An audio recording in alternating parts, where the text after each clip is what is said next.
9월 4일 새벽 만나를 시작하겠습니다. 이 새벽에 주신 하나님의 말씀은 히브리서 3장 1절로 11절에 있는 말씀입니다. 히브리서 3장 1절로 11절에 있는 말씀, 히브리서 3장 1절로 11절에 있는 말씀 제가 봉독해 올리겠습니다. 그러므로 함께 하늘의 부르심을 받은 거룩한 형제들아, 우리가 믿는 도리의 사도이시며 대제장이신 예수를 깊이 생각하라. 그는 자기를 세우신 이에게 신실하기를 모세가 하나님의 온 집에서 한 것 같이 하셨으니 그는 모세보다 더욱 영광을 받으실 만한 곳이 마치 집 지은 자가 그 집보다 더욱 존귀함 같으니라. 집마다 지은 이가 있으니 만물을 지으신 이는 하나님이시라. 또한 모세는 장래에 말할 것을 증언하기 위하여 하나님의 온 집에서 종으로 신실하셨고 그리스도는 하나님의 종을 맡은 아들로서 그와 같이 하셨으니 우리가 소망의 확신과 사랑을 끝까지 굳게 잡고 있으면 우리는 그의 집이라. 그러므로 성령이 이르신 바와 같이 오늘 너희가 그의 음성을 듣거든 광야에서 시험하던 날에 거역하던 것 같이 너희 마음을 완고하게 하지 말라. 거기서 너희 여자가 나를 시험하여 징험하고 40년 동안 나의 행사를 보았느니라. 그러므로 내가 이 세대에 대하여 이르기를 그들이 항상 마음이 미혹되어 내 길을 알지 못하는 데다 하였고 내가 노하여 맹세한 바 같이 그들은 내 안식에 들어오지 못하리라 하였다 하였느니라. 아멘. 오늘도 새벽 만나라 싸울 수 있도록 허락하신 하나님께 감사하고요. 오늘도 말씀으로 열어가는 여러분들을 주님의 이름으로 축복합니다. 자, 어제는 우리가 1일 영성 훈련을 통해서 참 은혜를 많이 받았습니다. 특별히 어제 오셨던 우리 사모님을 통해서 우리 어떤 기질을 갖고 있는가, 그 기질을 바라보면서 어떻게 좀 더 나은 인간관계를 맺을 것인가에 대해서 우리가 함께 생각해보는 귀한 유익한 시간이었습니다. 우리가 그것들 꼭 기억하고 받았던 은혜를 잘 간직할 수 있도록 위해서 기도할 수 있기를 원합니다. 두 번째로는요, 제가 신앙교육은 반드시 해야 한다라고 말씀드렸습니다. 마땅히 행할 것을 아이들에게 가르치라고 그랬습니다. 고람되어입니다. 보이지 않는 세계가 있습니다. 보이지 않는 하나님의 계심을 가리켜야 합니다. 두 번째는 뭡니까? 똑똑한 아이가 아니라 신실한 아이로, 이기는 아이가 아니라 섬기는 아이로 키워갈 수 있는 저와 여러분이 되어지기를 간절히 원합니다. 자, 오늘 본문 말씀에 보면 모세보다도 우월하신 예수 그리스도에 대해서 설명하고 있습니다. 예수님은 누구와도 비교할 만한 분이 아니라는 거죠. 그때 이스라엘 사람들은 예수님은 모세보다 못하다는 생각이 있었다는 거죠. 모세는 절대 권위를 가지고 출애굽을 시킨 지도자였습니다. 율법을 하나님께 받은 수여자였습니다. 신실한 일꾼의 표본이었고 하나님의 집을 섬긴 종이었습니다. 그러나 예수 그리스도는 그렇지 않다는 거죠. 하나님과 동등한 분이라는 거예요. 하나님과 같은 분이라는 것입니다. 또 대제사장으로서 그가 죽음으로 한 번에 구속의 제사를 이루셨습니다. 대속의 제물이 되셨다는 거죠.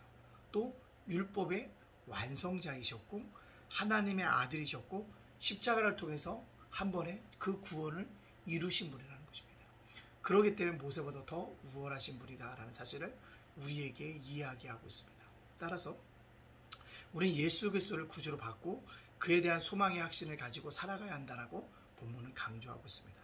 그러면서 이스라엘 백성들이 광야 40년 동안 하나님을 시험했다, 하나님께 불순종했다, 하나님을 떠났다라고 분명히 얘기합니다. 광야 이스라엘 백성들 한마디로 얘기하면 뭘까요? 실패했다는 것입니다. 그들은 40년 동안 하나님을 섬겼지만 실패했습니다. 하나님의 이적을 봤지만 실패했다는 것입니다.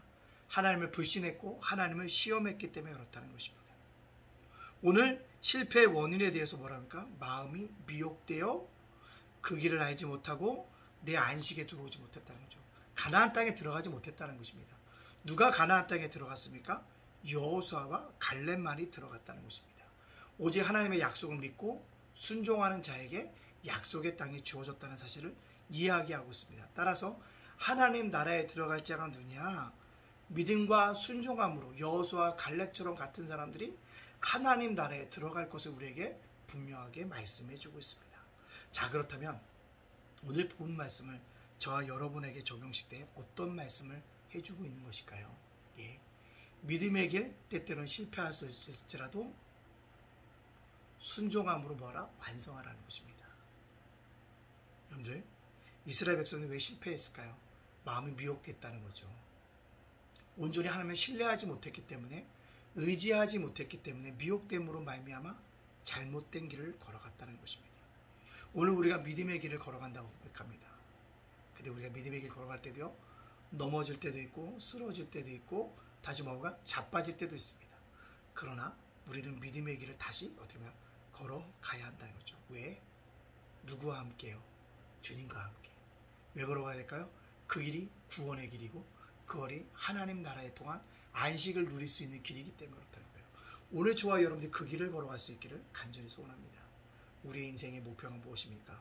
예수님과 함께 동행하는 길이 아닙니까?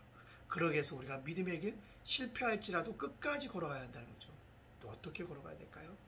자기를 부인하며 남을 나보다 낮게 여기면서 걸어가야 되고 나에게 주어진 십자가를 지고 오늘도 주님을 섬겨갈 수 있는 믿음의 백성들이 되어지기를 간절히 소원합니다. 여러분, 어떤 믿음의 길을 걸어간다 할때도 실패 없는 믿음의 길은 없습니다. 넘어짐이 없는 믿음의 길은 없습니다. 그러나 중요한 건 뭐예요?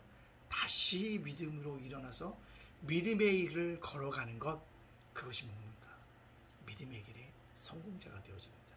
그 가운데 주님에 대한 온전한 순전한 믿음과 순종함을 가지고 걸어갈 수 있는 저와 여러분의 삶이 되어지시기를 주님의 이름으로 축복합니다. 아멘. 기도합니다. 사랑의 하나님 감사합니다. 오늘을 살게 하시니 감사합니다. 생명 연장시켜 주시니 감사합니다. 하루를 시작하게 하시니 감사합니다. 오늘도 하나님의 은혜를 하나님의 축복들을 바라보며 날마다 주님과 함께 걸어갈 수 있는 믿음의 사람들을 되어지게 하여 주시옵소서. 주님, 연약합니다. 부족합니다. 쓸모없는 인생들입니다. 믿음의 길을 걸어가겠다고 고백하고 있지만 쓰러지고 자빠지고 넘어질 때가 너무나도 많습니다. 그럴 때마다 믿음의 주 온전케 하신 예수와 함께 일어나서 끝까지 순종함으로 아버지 온전한 믿음을 가지고 그 길 걸어감으로 말미암아 하나님 나라에 들어갈 수 있도록 인도하여 주시옵소서. 오늘을 살아가는 우리 성도들을 지켜주시고 보호하여 주시고 하나님께서 인도하여 주시고 함께 동행하여 주시옵소서. 예담교회 제가복센터 작은 도서관 윤수일 목사와 저의 가정을 굳건하게 지켜주시옵소서. 모든 영광 주님께 돌려오며 예수님 이름으로 축복하며 기도합니다. 아멘.